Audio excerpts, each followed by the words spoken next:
भारत के खाने डिशेस हर दूसरे शहर के अंदर, हर दूसरी सड़क के ऊपर एक इंडियन रेस्टोरेंट है। आप नेटफ्लिक्स पे देख लें कि बॉलीवुड की कितनी मूवीज चल रही हैं जो इंग्लिश में डब हो चुकी।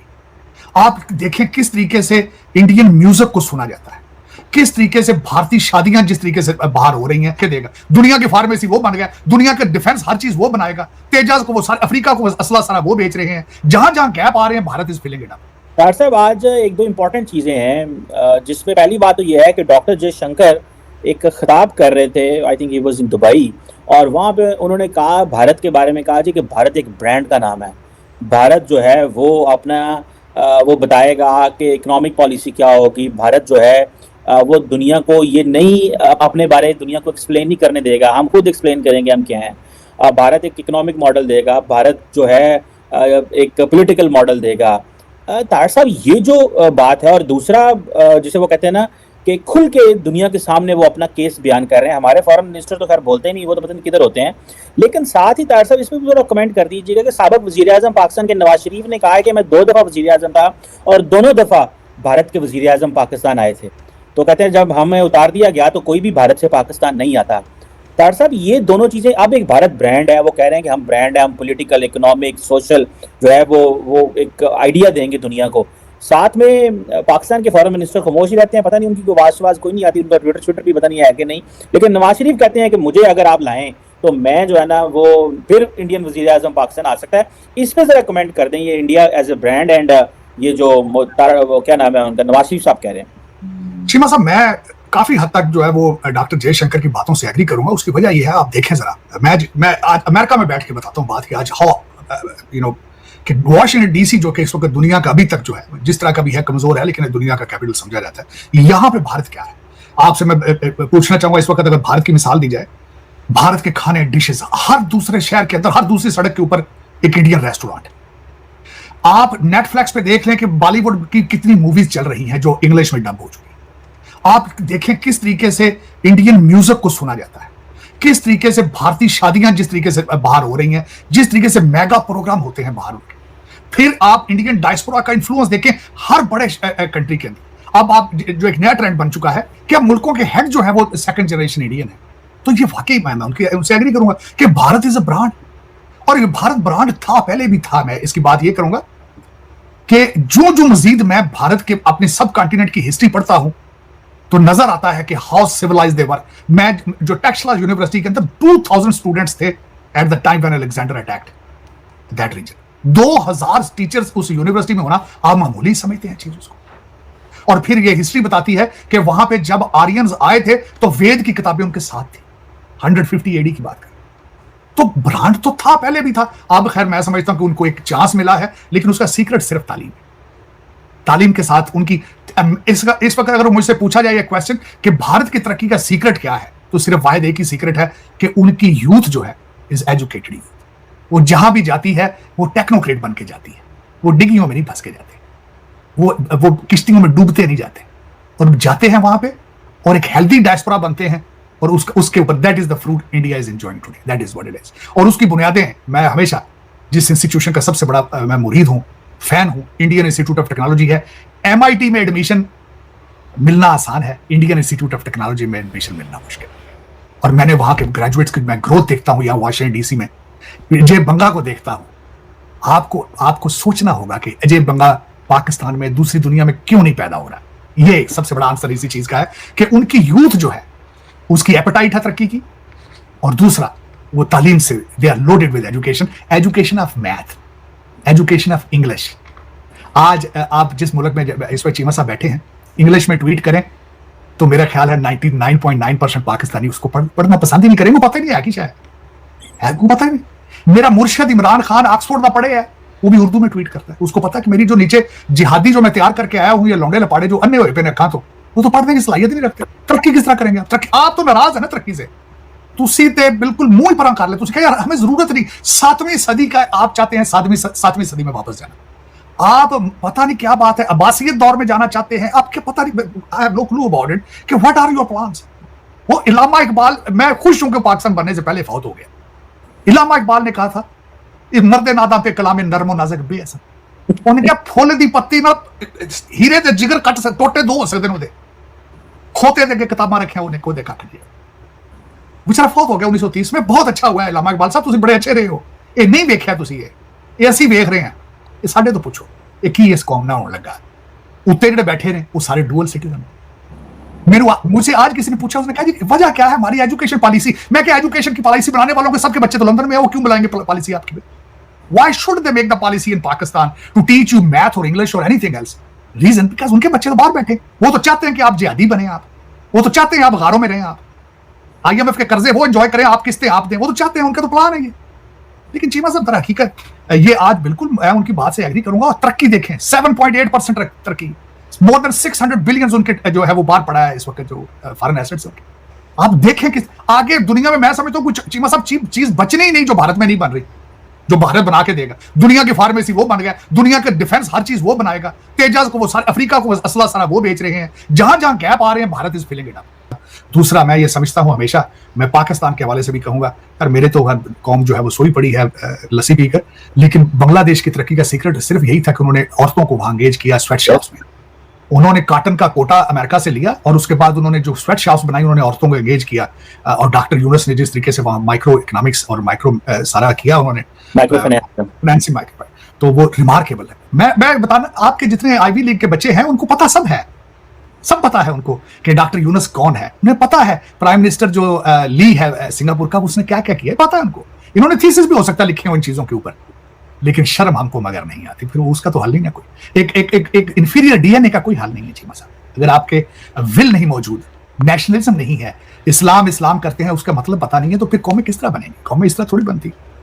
कौमें तो कुर्बानियां मांगती हैं, कुर्बानियां। आप मैंने आपको बताया हर बच्चा पैदा होता है, पता नहीं उसके ब्रिटिश उसको पता नहीं कितों गुड़ती लभ जाती गोरे की छड़ गए उत्थे बीमारी जेड़ा जमदा कोई लंदन तो थले तो रहिंदे ही नहीं ना, करे की पता कहते प्रॉपर्टी लंदन के अंदर ही 2 कोठियां बन जान बच्चे दी बड़ी गल। इसी के चक्कर में आप चीमा साहब नहीं कर रहे, इसी की वजह से। और डॉक्टर जयशंकर साहब ने बिल्कुल सही कहा है। इस वक्त चीमा साहब ट्रेंड है, कल एक मैंने प्रोग्राम पता देखा है कि स्टूडेंट इस वक्त जो है वो बाहर उन्होंने एप्लीकेशन देनी छोड़ दी है। कल एक ट्रेंड आया है कि सबसे ज्यादा कनाडा के स्टूडेंट जो भारतीय जाते थे, वो भी मैं खैर ज्यादातर हमारे सरदार पंजाबी स्टूडेंट जाते थे, वो भी भेड़ चाल चलते हैं जिस तरह हम चलते हैं पंजाबी।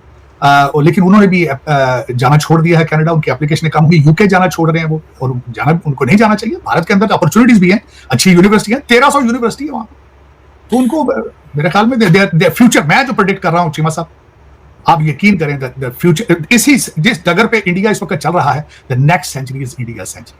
आई एम टेलिंग यू, मैं जो एक डायनेस्टीज में पहले पढ़ता रहा हूं, गुप्ता सिविलाइजेशन, अशोका सिविलाइजेशन, सारी मुझे वो दोबारा रिवाइव होती नजर आ रही है भारत की शक्ल में। उसकी वजह यह है कि अमेरिका और दूसरी super powers in decline, leadership in decline, coalition governments बन रही हैं, डेमोक्रेसी फेल हो रही है, सिस्टम्स काम नहीं कर रहे वहां पे, और जितनी नेशनलिस्ट मूवमेंट्स थी सारी खत्म हो चुकी। वहां जो मोदी साहब जिस तरीके से वो चला रहे हैं सारा कुछ, और जिस तरीके से उनको रिजल्ट ओरिएंटेड टीम है उनकी सारी, अमेजिंग अमेजिंग। तो अगर ये इनको 10-20 साल और मिले इस तरह मोदी साहब को, इस टीम को, तो मेरे ख्याल में they will be so strong, so big, they will cross all the economies. 5वें पे आ चुके हैं, मोदी साहब 3रे की बात कर रहे हैं, 3रे नंबर पे दुनिया में। बहुत बड़ी चीज, बहुत बड़ी चीज। बिल्कुल सही कहा है। तार साहब एक बात बताएं कि कई लोग कह रहे हैं कि जो पाकिस्तान की जो तरक्की उसकी भी तरक्की तभी हो सकती है अगर हम इंडिया के साथ ओपन अप करें, क्योंकि इस खित्ते में अगर एक बड़ी इकोनॉमी ग्रो कर रही है तो आपको उसके साथ अटैच हो जाना है। तार साहब वैसे तो चाइना भी बड़ी इकोनॉमी है, हम वहां से भी कुछ नहीं कर सके, तो कई लोग कहते हैं कि हम इंडिया के साथ भी अटैच हो गए तो हम कुछ नहीं कर पाएंगे जब तक हम अपने जो बिजनेसमैन हैं जिनको हम इतनी ज्यादा इंसेंटिव्स देते हैं, पैम्परिंग करते हैं, उनको टैक्स एग्जेम्पशंस देते हैं, टैक्स ब्रेक देते हैं, सारा कुछ करते हैं। तो डॉक्टर साहब ये जो चीज है कि इंडिया के साथ हम इंगेज हो जाएं, तो कई लोग फिर आगे से ये कहते हैं चाइना भी तो है तो की कर ले, मैं उस पे थोड़ा सा डिफरेंस है चाइना और इंडिया का। अगर if we engage with Indian economy तो ज्यादा चांसेस है ग्रो को। नहीं चिमा साहब, आपने ग्रो किया है, आपने $26 बिलियन उनका पीजे बना लिए, वो आपने थोड़ा ग्रो किया। देखे ना ग्रोथ के चांसेस, अगर आप ये कहना कि आपको ग्रोथ के चांसेस नहीं मिलते, अपॉर्चुनिटीज मिलती हैं, लेकिन 2-4 लोगों को मिलती हैं सिर्फ। अंदाजा लगाना पापा जान के पीजे जो अमेरिका में इस वक्त है, हमारे बाजवा साहब की फैमिली के, तो देखें ना बाजको कंपनी की प्रॉपर्टी देखें, वो किधर से आई? वो चाइना से ही आई है। नहीं करप्ट नहीं है वो, नहीं करप्ट नहीं होता। अच्छा तो मैं यार मैं इथों रसीदा ने मैं एक लाख भेजा सी, $50,000 भेजा सी, वो $50,000 ने बच्चे देते ने, आज वो $26 बिलियन बन गया। खुदा दा खौफ करो। आप इंडिया से भी एंगेज होंगे तो इस तरह अगर एंगेज होना है तो फिर आप प्लीज ना ही एंगेज हो तो अच्छा है। चीमा साहब आप हर चीज से बच जाएंगे, करप्शन से नहीं बचेंगे। मैं बार बार कहता हूं ये कैंसर है, कैंसर है। और अब इसकी हालत ये हो चुकी कि आपके बोन मैरो में जा चुका है, बोन मैरो में जा चुका है। आप देखें डॉलर थोड़ा आ रहा है, ये कभी उधर से इतने बिलियन लाते हैं, कभी उधर। मैं हमेशा क्या कहता हूं कि बाहर से डॉलर लाना कोई बहादुरी नहीं है। आप 76 साल से ला रहे हैं, लेकिन पाकिस्तान पहुंचते नहीं है वो डॉलर। आप मेरा कौन सी चीज आपने छोड़ी है? कोविड का जो बिल था, कोविड का जो फंड था, उसमें भी आप खा गए। जलजले के पैसे आप खा गए, सैलाब के पैसे आप खा जाते हैं। आईएमएफ का आज तक किसी ने बताया कि चीमा साहब आईएमएफ के पैसे जाते कहीं? हर वकील जो टूटी फूटी पिटीशन रोज लगा देता है। कभी किसी वकील ने ये पिटीशन लगाई सुप्रीम कोर्ट में कि I want to ask the government where the dollars are going? किसी वकील ने आज तक सुप्रीम कोर्ट में ये पिटीशन लगाई है? जुर्रत की है? ये क्यों नहीं की? वजह क्या है? लेकिन चीमा साहब आप, मैं ये बताना चाहूंगा आपको, खासकर आपके पास तरक्की के बहुत ज्यादा चांसेस हैं।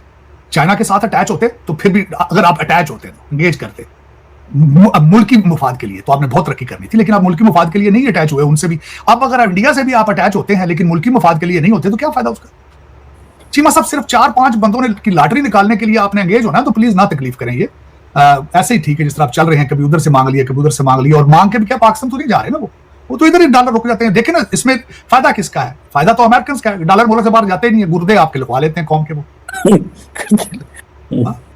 वो गुर्दे भूखे ला जाते हैं आगे थे, कहते जी तुसी तो 80 ते पैसे हमें यहाँ दे दें इस अकाउंट में, पैसे वो देने के 25 करोड़ पीछे बंदा बैठा, आ अंगूठा लगा है, एंड करके लाते हैं अंगूठा। ये बात तो सही है, बात तो शर्मिंदगी वाली है। तो गुर्दे मारे हकीकत है। टैक्स तो सही बात है। महंगी बिजली भी हम लेते हैं, महंगी गैस भी लेते हैं, सारा कुछ लेते हैं। आवाम तो खज्जल खराबी होगी है बेचारी। चीमा साहब मुझे गिला है, मुझे सिर्फ उम्मीद भी अपने मेजर, अपने आर्मी जनरल पर है, अपने चीफ पर, उम्मीद भी सिर्फ उन पे है, मेरा गिला भी उनसे ही है कि उन्होंने अभी तक किसी इस क्रॉप टोले किसी पे हाथ नहीं उन्होंने डाला अभी तक। डालना जरूरी है। मैं गारंटी करता हूं कि ये हाथ डालेंगे क्रॉप लोग, सारी कौम इनके साथ खड़ी हो जाएगी। चीमा साहब दुनिया नको नाक कोई पई करप्शन दे सुझी पई दुनिया, तो इतने रिश्वत तो तंग आए पे करप्शन। तो मेरी ख्वाहिश होगी कि हमारे आर्मी चीफ जो है वो करप्ट लोगों के गिरबानों को हाथ डालें, ईसीएल में नाम डालें, 2-4 को सजाएं दें। वॉशिंग मशीन बंद करो जी कल तरीन साहब 2-4 अरब रुपया वो भी बचा गया। ये बल्कि डिमोरलाइज होते हैं हमारे जैसे लोग, और कई ऐसे लोग हैं वो देखते हैं क्या हो रहा है यार।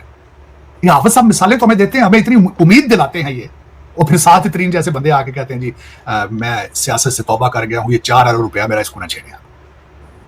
उनके ऊपर केस पता है कितना सख्त था जो अभी भी चल रहा है, जिससे उनको अब छोड़ दिया जाएगा। केस ये था कि उन्होंने 2 चीफ मिनिस्टर्स को कहा था इमरान खान दौर में कि आपने आईएमएफ को ये नहीं देनी, आपने उनको ये लेटर लिखा। ये ट्रीजन में आता है दर हकीकत, ट्रीजन में। और फिर उसके बाद खान साहब के साथ जब वो डील बनाकर आए थे बनने के लिए फाइनेंस मिनिस्टर, उनके ऊपर करप्शन के एलिगेशन थे और करप्शन वो सारा खत्म किया गया था। मेरे एक फौजी भाई साहब ने उसको दिनों में खत्म करा दिया था। लेकिन ये गलत बात नहीं, ये गलत, लेकिन इस पे करना पड़ेगा। और मैं जिस तरह बार बार कहता हूं, 2 बंदों के अलावा मुझे किसी तीसरे बंदे पर उम्मीद नहीं है। आर्मी जनरल साहब है और काजी फायज, अगर ये 2 बंदे नहीं कर सके, आने वाले दिनों में कोई बच्चा नया ही पैदा होगा जो होगा, तो फिर उसको 25-40 साल लगेंगे आते हुए आगे। तो दोस्तों जैसा कि आपने क्लिप में देखा कि भाई साहब पाकिस्तान जो है ना, मतलब कि पाकिस्तान चाहता है कि भाई भारत के साथ में ट्रेड करना, ठीक है, बातचीत करना। और भाई साहब जो मतलब कि बसेस वगैरह ट्रेन वगैरह चला रखी थी पाकिस्तान से भारत में, तो भाई वो सब चीज़ें ऑन करना चाहता है भारत, और भारत से बात करना चाहता है, क्या बोलते हैं, पाकिस्तान, ठीक है भाई साहब। मतलब ये पाकिस्तान ये गिड़गड़ा क्यों रहा है भारत के सामने, मतलब कि ये क्यों हो रहा है? क्योंकि भाई साहब पाकिस्तान पूरी तरीके से आइसोलेट हो चुका है और ट्रंप ने उनकी पिछवाड़े पर लात मार दी है। ये एकदम सच्चाई है और ये फैक्ट की बात है, ठीक है भाई साहब। क्योंकि जिस तरीके से पाकिस्तान सपोर्ट कर रहा था अमेरिका को जिस तरीके से जूते पड़े हैं अमेरिका, क्या बोलते हैं, ईरान की तरफ से, तो वैसा वो मतलब कि वो शौक में आ गया पाकिस्तानी कि भाई साहब ये ट्रम्प खुद तो डूबेगा हमें ही मरवाएगा। तो भाई ये सिचुएशन आ गई। और भाई साहब मतलब कि पाकिस्तान ने मतलब कि अपनी एक मतलब कि लोगों की टीम खड़ी करी और उसमें से मतलब कि लोगों से साइन करवाए और भारत के अंदर मतलब कि चिट्ठी भेजी। और भारत के अंदर भी मतलब कि भाई साहब क्या बोलते हैं, ऐसे लोग हैं जो कि भाई साहब मतलब कि भाई साहब उन्होंने भी चिट्ठी लिखी है भारत के प्रधानमंत्री को कि भाई पाकिस्तान से रिलेशनशिप ठीक करें। मतलब कि भाई साहब ये भूल गए कि भाई साहब पहलगाम में क्या हुआ था, उरी में क्या हुआ था, ठीक है भाई साहब, और क्या बोलते हैं पहलगाम, उरी, और क्या बोलते हैं, और ये पुलवामा में क्या हुआ था भाई साहब, ये भूल गए क्या? मतलब कि भाई साहब मतलब कि इनकी याददाश्त कमज़ोर है क्या है भाई साहब, समझ नहीं आता कि भाई साहब ये भूल जाते हैं कि भाई साहब क्या क्या हुआ था भाई साहब भारत के लोगों के साथ में, भाई साहब भारत की आर्मी के साथ में, मतलब भारत के आर्मी के जो मतलब कि ट्रूप्स थे, मतलब कि भाई साहब सोल्जर थे, उनके साथ में क्या हुआ था ये भूल जाते हैं भाई साहब, क्योंकि ये गद्दार लोग हैं भाई साहब। गद्दार लोगों के साथ में भाई साहब बैठ के बातें नहीं करी जाती, ठीक है, वैसे साफ बात है, ठीक है। A group of 117 eminent personalities from India and Pakistan have written a joint letter to Prime Minister Narendra Modi and Prime Minister of Pakistan Shehbaz Sharif, urging both countries to restart dialogues and reopen diplomatic channels। भाई मतलब कि भाई साहब 117 लोग हैं जिन्होंने मतलब कि भारत के प्रधानमंत्री और पाकिस्तान के प्रधानमंत्री को एक चिट्ठी लिखी है, और वैसे उन्होंने कहा है कि डायलॉग शुरू किया जाए और डिप्लोमेटिक चैनल के थ्रू। भाई मतलब कि भाई ये मतलब कि भाई साहब किस तरीके का मजाक हो रहा है भाई साहब, मजाक ही कहेंगे इस चीज़ को कि भाई साहब इन्होंने मतलब कि भाई साहब इनके अंदर इतने गट्स नहीं है कि भाई साहब ये लिख सके कि भाई इस चिट्ठी में कि भाई पहलगाम का हमला कैसे हुआ, उसके मतलब कि पाकिस्तानी क्या बोलते हैं अपने सारे सारे टेररिस्ट जो ठिकाने हैं उनको ख़त्म करें। ठीक है भाई साहब, भारत को ये भरोसा दिलाए कि भाई अब से ऐसा कुछ नहीं होगा, ऐसा कुछ भी नहीं लिखा गया, बस पाकिस्तान को ऐसे छोड़ दिया। हलवा है क्या ऐसे छोड़ दिया जाए। ठीक है। Speaking to NDTV, OP Shah, who heads to New Delhi-based Center for Peace and Progress and is among those associated with the initiative, said the current situation between the two neighbors is far from comfortable and affects the lives of ordinary people across the subcontinent। ठीक है भाई साहब। According to Shah, peace, stability and normal relations between India and Pakistan are essential for the economic well-being of people in both countries। He said any situation that brings the two nations closer to conflict impact livelihood and development। मतलब कि भाई साहब इस मतलब कि ये relationship सुधारने से मतलब कि भाई साहब इकोनॉमिक डेवलपमेंट होगी दोनों देशों के लोगों के बीच में। भाई साहब मतलब कि भाई साहब किस बात की इकोनॉमिक डेवलपमेंट, मतलब कि भाई साहब वो टेररिज्म की वो कह रहे हो क्या, टेररिज्म जो पाकिस्तान भारत के अंदर फैला था उसके वो इकोनॉमिक डेवलपमेंट कह रहे हैं कि मतलब कि भाई साहब कौन सा दिमाग रखते हैं भाई साहब। भारत के अंदर इकोनॉमिक डेवलपमेंट तो भाई साहब कब से हो चुकी है, 90s के दौर में हो चुकी है। ठीक है भाई साहब, भारत तो अब एकदम पीक पे है उसके में, तो पाकिस्तान तो शुरुआत ही नहीं हुई ना भाई साहब। पाकिस्तान में तो टेररिज्म में उन्होंने एक्सपोर्ट करा और कुछ नहीं करा भाई ज़िंदगी में। ठीक है भाई साहब, उन्होंने टेररिस्टों के ठिकाने बनाए, उनको पाला है पोसा है, हमारा पानी इस्तेमाल करके उनको पाला पोसा है भाई साहब। अब तो हम पानी भी बंद कर रहे हैं, ये कह रहे हैं कि रिलेशनशिप सुधारो, हम तो पानी बंद कर रहे हैं भाई साहब, उनका पानी बंद कर रहे हैं भाई। और ये सोच रहे हैं कि भाई साहब भारत मतलब कि भाई साहब अब फिर से माफ़ कर देगा छोटा भाई समझ के। भाई छोटा भाई अब जब अति हो जाती है ना बेटा तो भाई नहीं देखा जाता। महाभारत ने हमें क्या सिखाया है कि भाई साहब जब युद्ध लड़ना हो भाई साहब युद्ध में मतलब कि अगर कोई अपना भी खड़ा हो, कोई भाई भी खड़ा हो तो उसको भी टपका दिया जाता है। तो भाई और वैसे भी पाकिस्तान कोई हमारा भाई तो है नहीं साहब, बात तो ये है। भाई अगर भाई होता तो भाई साहब टेररिज्म ना फैलाता भारत के अंदर में। ठीक है भाई साहब, मानते हैं कि भाई साहब क्या बोलते भारत से निकला है पाकिस्तान, लेकिन भाई जो लोग हैं पाकिस्तान के वो भारत के लोग बिल्कुल भी नहीं है भाई साहब। ठीक है भाई साहब, वो अलग ही इसी वजह से हुए थे कि भाई भारत से हम अलग हो, वो उनकी बुनियाद में ही नफरत है। तो भाई साहब उनसे कैसे किस तरीके की वफा निभाई जा सकती है। ठीक है ओके, तो भाई ये सिचुएशन है। ठीक है भाई साहब, पाकिस्तान सोच रहे हैं कि भाई साहब फिर से भारत के साथ बातचीत कर ली जाएगी। ठीक है भाई साहब, भारत के अंदर मतलब कि क्रिकेट भी खेली जाएगी पाकिस्तान के साथ में मिलकर। ठीक है भाई साहब, और मतलब कि ट्रेड भी होएगी, सामान भी जाएगा इधर से उधर, और बसेस ट्रेन से सेवा भी चलेगी और खुशहाली होएगी। और ये पाकिस्तानी मतलब कि वहाँ से अटैक करवाते रहेंगे भारत के ऊपर। ये चीज़ नहीं चलेगी भाई साहब, साफ बात है भाई। इंडियन गवर्नमेंट का साफ सीधा मतलब कि भाई एक ही एजेंडा है कि भाई पाकिस्तान को आइसोलेट करना है, पाकिस्तान की कभी बात ही नहीं करनी, किसी भी मंच पे बात ही नहीं करनी भाई, साफ बात तो यही है। तो खैर तो दोस्तों, अगर आपको हमारी ये वीडियो पसंद है तो कम से कम व्हाट्सएप पर जरूर शेयर कीजिएगा, साथ साथ चैनल को सब्सक्राइब करके हमारा मनोरंजन बढ़ेगा, ताकि हम आपके लिए ऐसे ही मनोरंजन वीडियोस बनाते रहें। तो आज मिलते हैं आपसे अगले वीडियो में, तब तक के लिए जय हिंद।